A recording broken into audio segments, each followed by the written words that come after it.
नमस्कार बच्चों, आज हम उपस्थित हैं माध्यमिक शिक्षा मंडल के द्वारा जो प्रश्न बैंक अपलोड की गई है उसकी आंसर शीट के साथ। सबसे पहले अध्याय 1। यहाँ पर प्रश्न बैंक में जो पहला प्रश्न है वस्तुनिष्ठ प्रश्नों को हल कर लेते हैं, जिसमें है कि जब संतति की उत्पत्ति एकल जनक द्वारा होती है तो वह जनन कहलाता है, तो इसे अलैंगिक जनन कहते हैं।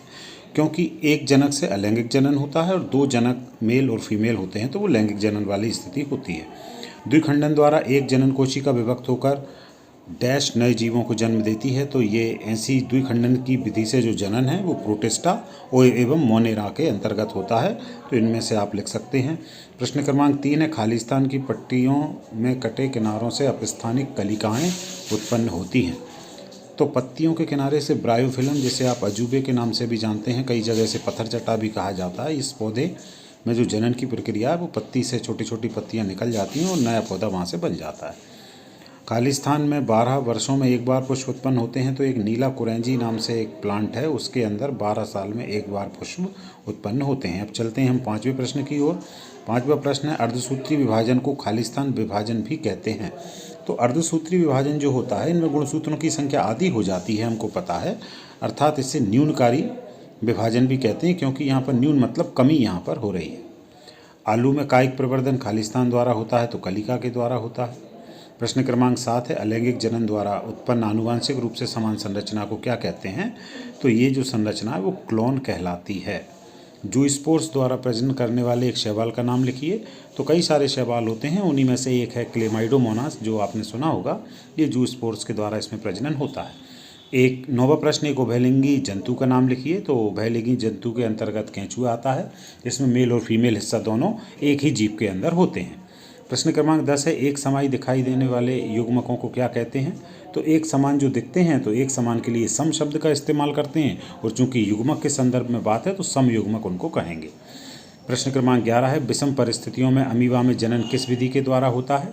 तो ऐसी स्थिति जब आती है तो अमीबा बहुविखंडन करता है, अर्थात पूरी अमीबा की जो बॉडी है छोटे छोटे टुकड़ों में बट जाती है और नए अमीबा वहाँ से तैयार हो जाते हैं। प्रश्न क्रमांक 12 है, कवकों में एक लिंगाश्रयी स्थिति हेतु किस शब्द का प्रयोग किया जाता है? तो विषम थैलेसी या हेट्रोथैलस शब्द का यहाँ पर यूज़ किया जाता है। प्रश्न क्रमांक 13, बांस में प्रतिवर्ष पुष्प उत्पन्न होते हैं, सत्य असत्य है? ये तो ये असत्य है। बांस में प्रतिवर्ष पुष्प उत्पन्न नहीं होते, लगभग 50-100 साल में एक बार कभी बांस पर फूल आते हैं। तो आपने सुना होगा कि आपकी जो बुजुर्ग लोग हैं वो कहावत में भी कहते हैं कि बांस पे कभी फूल नहीं आते। प्रश्न क्रमांक 14, ईस्ट में मुगलन के द्वारा अलैंगिक जनन होता है, तो ये सत्य है। प्रश्न क्रमांक 15, कशाबिका युक्त बीजाणुओं को जीस्पोर्स कहते हैं, यह भी सत्य है। अदरक में कायिक जनन पत्तियों द्वारा होता है, ये असत्य है, क्योंकि अदरक में जो कायिक जनन की प्रक्रिया है वो प्रकंद के द्वारा होती है, ना कि पत्तियों के द्वारा। प्रश्न क्रमांक 17, प्रकृति में रहने वाले पक्षी वर्ष भर अंडे देते हैं, तो ये बिल्कुल असत्य है। पक्षियों की अंडे देने का समय आता है, निश्चित प्रजनन क्षमता को रखते हैं, तो जब उनका टाइम होता है उतने समय ही वो अंडे देते हैं।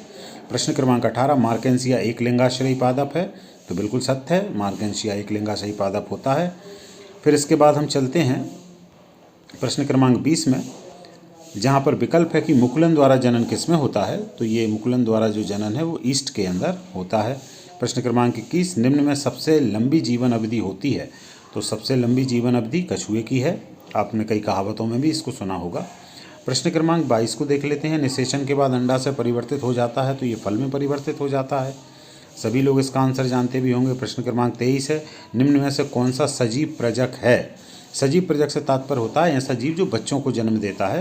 तो इन तीनों कैटेगरी में आप देखेंगे जो स्तनी है, स्तनधारी, वो जीव यहाँ पर सजीव प्रजक के रूप में रहते हैं। प्रश्न क्रमांक 24 है, अमीबा एवं जीवाणु जैसे एक कोशिकीय जीवों में प्राकृतिक मृत्यु नहीं होती, क्योंकि अब इन जीवों में नहीं होती है। तो क्यों नहीं होती है? उसका जो कारण है वो ये है कि जनक का शरीर संततियों में वितरित होता है। एक जो बॉडी है जब द्विविखंडन हो गया, दो हिस्सों में बट गई, अगले जीव में चले गए, तो प्राकृतिक मृत्यु का प्रश्न ही यहाँ पर नहीं उठता। प्रश्न क्रमांक 15 है, मक्का के प्ररूप के शीर्ष कोशिकाओं में गुणसूत्रों की संख्या 20 है, इस पौधे की लगी जीवाणु मात्र कोशिका की संख्या क्या होगी? तो पूरे मक्के में यदि 20 हैं तो लघु बीजाणु और गुरु बीजाणु दो बीजाणुओं से मिलकर जाइगोट वहाँ पर बनता है, तो उसमें 20 यदि जब होंगे तो इसका मतलब ये है कि हिप्लॉइड कंडीशन में x बराबर यहाँ पर 10 होंगे, तो इसका आंसर होगा 10। अगले प्रश्न पर चलते हैं। अब अगला प्रश्न नहीं है, इतने ही प्रश्न थे अध्याय 1 के, तो ये 25 प्रश्न हैं, इनको आप अच्छे से तैयार कर लें और कल आपकी परीक्षा भी होगी शायद अर्धवार्षिक, उसमें काम आएंगे, वार्षिक परीक्षा में काम आएंगे। और इसी प्रकार बाकी और चैप्टर्स के भी जो प्रश्न उत्तर हैं वो मैंने अपने चैनल पर डाले हुए हैं, वहाँ से आप देख सकते हैं। वीडियो अच्छा लगे लाइक कीजिए और इसे शेयर ज़रूर कर दीजिए ताकि सभी लोगों को इसका फ़ायदा मिल सके। बहुत बहुत धन्यवाद सभी को।